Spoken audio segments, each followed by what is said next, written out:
15ನೇ ಹಣಕಾಸು ಆಯೋಗದ ಶಿಫಾರಸಿನ ಅನ್ವಯ ತೆರಿಗೆ ಹಂಚಿಕೆಯಲ್ಲಿ ಅತಿ ಹೆಚ್ಚು ನಷ್ಟವನ್ನು ಅನುಭವಿಸಿದ ರಾಜ್ಯ ಕರ್ನಾಟಕ. 14ನೇ ಹಣಕಾಸು ಆಯೋಗವು ಕರ್ನಾಟಕಕ್ಕೆ ಶಿಫಾರಸು ಮಾಡಿದ್ದ ತೆರಿಗೆಯ ಪಾಲು %4.713ರಿಂದ 15ನೇ ಹಣಕಾಸು ಆಯೋಗದ ಅವಧಿಯಲ್ಲಿ 3.647ಕ್ಕೆ ಇಳಿಕೆಯಾಯಿತು. ಇದರಿಂದಾಗಿ ರಾಜ್ಯದ ತೆರಿಗೆ ಹಂಚಿಕೆಯು %23ರಷ್ಟು ಕುಸಿತವಾಗಿ ರಾಜ್ಯವು ವಾರ್ಷಿಕ ಅಂದಾಜು 12,000 ಕೋಟಿ ರು ನಷ್ಟ ಅನುಭವಿಸಬೇಕಾಯಿತು. ಅಲ್ಲದೆ 15ನೇ ಹಣಕಾಸು ಆಯೋಗವು ರಾಜ್ಯದ ತೆರಿಗೆ ಪಾಲು ಕಡಿಮೆಯಾದ ಕಾರಣ 5,495 ಕೋಟಿ ರುಗಳ ವಿಶೇಷ ಅನುದಾನ, ಬೆಂಗಳೂರಿನಲ್ಲಿ ಕೆರೆಗಳ ಸಂರಕ್ಷಣೆಗಾಗಿ 3,000 ಕೋಟಿ ರೂಪಾಯಿ ಮತ್ತು ಪೆರಿಫೆರಲ್ ರಿಂಗ್ ರಸ್ತೆ ಅಭಿವೃದ್ಧಿಗೆ 3,000 ಕೋಟಿ ಸೇರಿ ಒಟ್ಟು 11,495 ಕೋಟಿ ರುಗಳನ್ನು ತನ್ನ ವರದಿಯಲ್ಲಿ ಶಿಫಾರಸು ಮಾಡಿತು. ಆದರೆ ಕೇಂದ್ರ ಸರ್ಕಾರ ಈ ಅನುದಾನವನ್ನು ಬಿಡುಗಡೆ ಮಾಡಿರುವುದಿಲ್ಲ. 23-24ನೇ ಸಾಲಿನ ಕೇಂದ್ರ ಸರ್ಕಾರದ ಆಯವ್ಯಯ ಭಾಷಣದಲ್ಲಿ ಭದ್ರಾ ಮೇಲ್ದಂಡೆ ಯೋಜನೆಗೆ 5,300 ಕೋಟಿ ರುಗಳನ್ನು ಘೋಷಿಸಿತ್ತು. ಆದರೆ ಕೇಂದ್ರ ಸರ್ಕಾರವು ಇದುವರೆಗೂ ಯಾವುದೇ ಅನುದಾನ ಬಿಡುಗಡೆ ಮಾಡಿರುವುದಿಲ್ಲ. ರಾಜ್ಯಗಳಿಗೆ ತೆರಿಗೆ ಹಂಚಿಕೆಯನ್ನು ಹೆಚ್ಚಿಸುವ ಬಗ್ಗೆ 16ನೇ ಹಣಕಾಸು ಆಯೋಗದ ಮುಂದೆ ರಾಜ್ಯವು ಪ್ರಬಲವಾಗಿ ತನ್ನ ವಾದವನ್ನು ಪ್ರತಿಪಾದಿಸಿದೆ. ಆರೋಗ್ಯಕರ ಮತ್ತು ಸಾಮರಸ್ಯದ ಆರ್ಥಿಕ ಒಕ್ಕೂಟ ರೂಪಿಸಲು ರಾಜ್ಯಗಳಿಗೆ ನೀಡುವ ತೆರಿಗೆ ಪಾಲನ್ನು ಸಮಾನತೆ ಮತ್ತು ದಕ್ಷತೆಯನ್ನು ಆಧರಿಸಿ ಹಂಚಿಕೆ ಮಾಡುವಂತೆ ಹಣಕಾಸು ಆಯೋಗಕ್ಕೆ ಮನವರಿಕೆ ಮಾಡಿಕೊಟ್ಟಿದೆ. ಬಲಿಷ್ಠ ಆರ್ಥಿಕತೆ ಹೊಂದಿರುವ ರಾಜ್ಯಗಳು ಬಡ ರಾಜ್ಯಗಳಿಗೆ ನೆರವಾಗಲು ಬದ್ಧವಾಗಿದ್ದರೂ ಅದು ತನ್ನ ನಾಗರಿಕರ ಹಿತ ಕಾಯುವಲ್ಲಿ ಅಥವಾ ಆರ್ಥಿಕ ಪ್ರಗತಿಗೆ ಕುಂದುಂಟು ಮಾಡುವಂತ ಇರಬಾರದು. ಆದಾಯ ಅಂತರ ಮತ್ತು ತಲಾ ಆದಾಯ ನಿರ್ಧರಿಸುವ ಮಾನದಂಡಗಳಲ್ಲಿಯೂ ಲೋಪಗಳಿರುವ ಹಿನ್ನೆಲೆಯಲ್ಲಿ ಈ ಮಾನದಂಡಗಳಿಗೆ ಕಡಿಮೆ ಅಂಕ ನೀಡುವಂತೆ ಮನವಿ ಮಾಡಿದ್ದೇವೆ. ಕೇಂದ್ರ ಹಾಗೂ ರಾಜ್ಯಗಳ ನಡುವಿನ ತೆರಿಗೆ ಹಂಚಿಕೆಯಲ್ಲಿ ಕನಿಷ್ಠ %50ರಷ್ಟು ಪಾಲನ್ನು ರಾಜ್ಯಗಳಿಗೆ ನೀಡಬೇಕು ಎಂದು ನಾವು ಪ್ರಸ್ತಾವನೆ ಸಲ್ಲಿಸಿದ್ದೇವೆ. ಇದು ಕೇಂದ್ರ ಮತ್ತು ರಾಜ್ಯಗಳ ನಡುವೆ ಸಂಪನ್ಮೂಲಗಳ ನ್ಯಾಯಯುತ ಹಂಚಿಕೆಯನ್ನು ಖಚಿತಪಡಿಸುತ್ತದೆ. ಕೇಂದ್ರ ಸರ್ಕಾರ ವಿಧಿಸುವ ಸೆಸ್ ಮತ್ತು ಸರ್ಚಾರ್ಜ್ಗಳನ್ನು ಒಟ್ಟು ತೆರಿಗೆ ರಾಜಸ್ವದ %5ಕ್ಕೆ ಮಿತಿಗೊಳಿಸಬೇಕು. ಇದಕ್ಕಿಂತ ಹೆಚ್ಚಿನ ಸೆಸ್ ಮತ್ತು ಸರ್ಚಾರ್ಜ್ ಅನ್ನು ವಿಧಿಸಿದರೆ ಹೆಚ್ಚಿನ ಮೊತ್ತವನ್ನು ರಾಜ್ಯಗಳಿಗೆ ಹಂಚಿಕೆಯಾಗುವ ತೆರಿಗೆ ಪಾಲಿನಲ್ಲಿ ಪರಿಗಣಿಸಬೇಕು. ರಾಜ್ಯಗಳ ನಡುವಿನ ತೆರಿಗೆ ಹಂಚಿಕೆಯು ಸಂಬಂಧಿಸಿದಂತೆ ಒಟ್ಟು ತೆರಿಗೆ ಹಂಚಿಕೆಯಲ್ಲಿ ತೆರಿಗೆ ಸಂಗ್ರಹಿಸುವ ರಾಜ್ಯಕ್ಕೆ %60ರಷ್ಟು ಪಾಲನ್ನು ಮರಳಿಸಬೇಕು.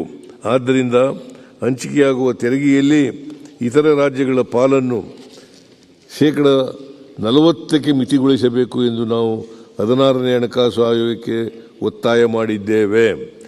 ಈ ಸವಾಲುಗಳ ನಡುವೆಯೂ ರಾಜ್ಯದ ಸರ್ಕಾರದ ಸಂಪನ್ಮೂಲ ಕ್ರೋಢೀಕರಣ ಕ್ರಮಗಳಿಂದ ರಾಜಸ್ವ ಸ್ವೀಕೃತಿಗಳು ಉತ್ತಮ ಬೆಳವಣಿಗೆಗಳನ್ನು ಸಾಧಿಸಿದ್ದು, ರಾಜ್ಯದ ಅಭಿವೃದ್ಧಿ ಕುರಿತ ನಮ್ಮ ದೂರದೃಷ್ಟಿಯ ಯೋಜನೆಗಳನ್ನು ಸಾಕಾರಗೊಳಿಸಲು ಸಾಧ್ಯವಾಗಿದೆ. 2024-25ನೇ ಸಾಲಿನ ರಾಜಸ್ವ ಸ್ವೀಕೃತಿಗಳು ವಾರ್ಷಿಕ %10.3ರಷ್ಟು ಬೆಳವಣಿಗೆಯನ್ನು ದಾಖಲಿಸುವ ನಿರೀಕ್ಷೆ ಇದೆ. 24-25ನೇ ಸಾಲಿಗೆ ತೆರಿಗೆಯೇತರ ರಾಜಸ್ವದಲ್ಲಿ 14,500 ಕೋಟಿ ರುಗಳು ಸಂಗ್ರಹವಾಗುವ ನಿರೀಕ್ಷೆ ಇದ್ದು, ಆಯವ್ಯಯ ಗುರಿಗಿಂತ ಹೆಚ್ಚು ಸಂಗ್ರಹವಾಗಲಿದೆ. ತೆರಿಗೆಯೇತರ ರಾಜಸ್ವವು ವರ್ಷವಾರು %10.5ರಷ್ಟು ಬೆಳವಣಿಗೆ ಸಾಧಿಸುವ ನಿರೀಕ್ಷೆ ಇದೆ. ಆದರೂ GSDPಯ ಶೇಕಡಾವಾರು ಪರಿಗಣಿಸಿದಾಗ ತೆರಿಗೆಯೇತರ ಸಂಪನ್ಮೂಲ ಹೆಚ್ಚಳಕ್ಕೆ ವಿಪುಲ ಅವಕಾಶಗಳಿವೆ. ಸಂಪನ್ಮೂಲ ಕ್ರೋಢೀಕರಣಕ್ಕಾಗಿ ರಾಜ್ಯ ಸರ್ಕಾರವು ಸಂಪನ್ಮೂಲ ಕ್ರೋಢೀಕರಣ ಸಮಿತಿಯನ್ನು ರಚನೆ ಮಾಡಿರುತ್ತದೆ. ಈ ಸಮಿತಿಯು ಮಧ್ಯಂತರ ವರದಿಯನ್ನು ನೀಡಿದ್ದು, ಸಮಿತಿಯ ಶಿಫಾರಸಿನ ಅನ್ವಯ ಕೇಂದ್ರ ಸರ್ಕಾರವು ಸಮಯಾನುಸಾರ ಅಗತ್ಯ ಕ್ರಮಗಳನ್ನು ಕೈಗೊಳ್ಳಲಿದೆ.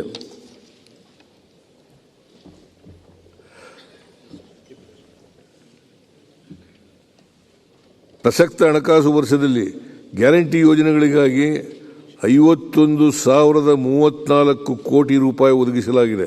ಕಳೆದ 2 ಆಯವ್ಯಯಗಳಲ್ಲಿ ಗ್ಯಾರಂಟಿ ಯೋಜನೆಗಳನ್ನು ಅನುಷ್ಠಾನ ಮಾಡುವುದರ ಜೊತೆಗೆ ವಿತ್ತೀಯ ಕೊರತೆಯನ್ನು ಜಿಎಸ್ಡಿಪಿಯ ಶೇಕಡ 3 ಮಿತಿಯೊಳಗೆ ಮತ್ತು ಒಟ್ಟು ಹೊಣೆಗಾರಿಕೆಯನ್ನು ಜಿಎಸ್ಡಿಪಿಯ ಶೇಕಡ 25 ಮಿತಿಯೊಳಗಡೆ ನಿಯಂತ್ರಿಸುವ ಮೂಲಕ ವಿತ್ತೀಯ ಶಿಸ್ತನ್ನು ಪಾಲಿಸಲಾಗಿರುತ್ತದೆ ಎಂಬುದು ಗಮನಾರ್ಹ. ರಾಜ್ಯದ ರಸ್ತೆ ಮತ್ತು ಮೂಲಸೌಕರ್ಯ ಅಭಿವೃದ್ಧಿಗಾಗಿ ಮುಖ್ಯಮಂತ್ರಿ ಮೂಲಸೌಕರ್ಯ ಅಭಿವೃದ್ಧಿ ಕಾರ್ಯಕ್ರಮ ಎಂಬ ಹೊಸ ಯೋಜನೆಯನ್ನು ಜಾರಿಗೆ ತರಲಾಗುವುದು. ಈ ಯೋಜನೆಯ ಮೂಲಕ ರಾಜ್ಯದ ಎಲ್ಲ ವಿಧಾನಸಭಾ ಕ್ಷೇತ್ರಗಳಿಗೂ ರಸ್ತೆ, ಸಣ್ಣ ನೀರಾವರಿ ಹಾಗೂ ಮೂಲಸೌಕರ್ಯ ಒದಗಿಸಲು 8,000 ಕೋಟಿ ರೂಪಾಯಿ ನೀಡಲಾಗುವುದು. ಸರ್ಕಾರವು ತನ್ನ ಆಡಳಿತ ಪ್ರಕ್ರಿಯೆಗಳನ್ನು ಸುಗಮಗೊಳಿಸಲು ಹಾಗೂ ಪಾರದರ್ಶಕತೆಯನ್ನು ಹೆಚ್ಚಿಸಲು ಬದ್ಧವಾಗಿದೆ. ಈ ನಿಟ್ಟಿನಲ್ಲಿ ವಿವಿಧ ತೆರಿಗೆ ಸಂಗ್ರಹ ಇಲಾಖೆಗಳಾದ ವಾಣಿಜ್ಯ ತೆರಿಗೆ, ಅಬಕಾರಿ, ನೋಂದಣಿ ಮತ್ತು ಮುದ್ರಾಂಕ, ಸಾರಿಗೆ ಹಾಗೂ ಗಣಿ ಮತ್ತು ಭೂವಿಜ್ಞಾನ ಇಲಾಖೆಗಳ ಬಿ ಮತ್ತು ಸಿ ವೃಂದಗಳಲ್ಲಿ ಕೌನ್ಸಿಲಿಂಗ್ ಮೂಲಕ ವರ್ಗಾವಣೆ ಪ್ರಕ್ರಿಯೆ ಜಾರಿಗೊಳಿಸಲಾಗುವುದು. ವಿವಿಧ ನಿಯಮಗಳ ಸರಳೀಕರಣದ ಮೂಲಕ ಆಡಳಿತದಲ್ಲಿ ದಕ್ಷತೆಯನ್ನು ಹೆಚ್ಚಿಸಲಾಗುವುದು. ವಿತ್ತೀಯ ಕೊರತೆ ಮತ್ತು ಒಟ್ಟು ಹೊಣೆಗಾರಿಕೆಯನ್ನು ವಿತ್ತೀಯ ಹೊಣೆಗಾರಿಕೆ ಅಧಿನಿಯಮ ಸೂಚಿಸಿರುವ ಮಿತಿಯೊಳಗೆ ನಿರ್ವಹಿಸಿ ನಾವು ಗ್ಯಾರಂಟಿ ಯೋಜನೆಗಳಿಗೆ ಸಾಕಷ್ಟು ಅನುದಾನ ನೀಡುವುದರೊಂದಿಗೆ ಬಂಡವಾಳ ವೆಚ್ಚದಲ್ಲಿಯೂ ಗಣನೀಯ ಹೆಚ್ಚಳ ಮಾಡಿದ್ದು ಹೆಮ್ಮೆಯ ಸಂಗತಿ. ವಿತ್ತೀಯ ಶಿಸ್ತು ಕಾಯ್ದುಕೊಂಡು ಜನಕಲ್ಯಾಣ ಹಾಗೂ ಅಭಿವೃದ್ಧಿ ಯೋಜನೆಗಳಿಗೆ ಆಯವ್ಯಯ ಹಂಚಿಕೆ ಮಾಡುವುದರೊಂದಿಗೆ ಬಂಡವಾಳ ವೆಚ್ಚಗಳಿಗೂ ಅನುದಾನ ಒದಗಿಸಿ ರಾಜ್ಯದ ಆರ್ಥಿಕತೆಯನ್ನು ಸದೃಢಗೊಳಿಸುವ ಆಶಯಗಳೊಂದಿಗೆ ಕಳೆದ ಸಾಲಿನ ಆಯವ್ಯಯ ಮಂಡಿಸಿದ್ದೆನು. ಇದೀಗ 25-26ನೇ ಸಾಲಿನ ಆಯವ್ಯಯವನ್ನು ಸಹ ಇದೇ ಆಶಯದೊಂದಿಗೆ ಮಂಡಿಸುತ್ತಿದ್ದೇನೆ.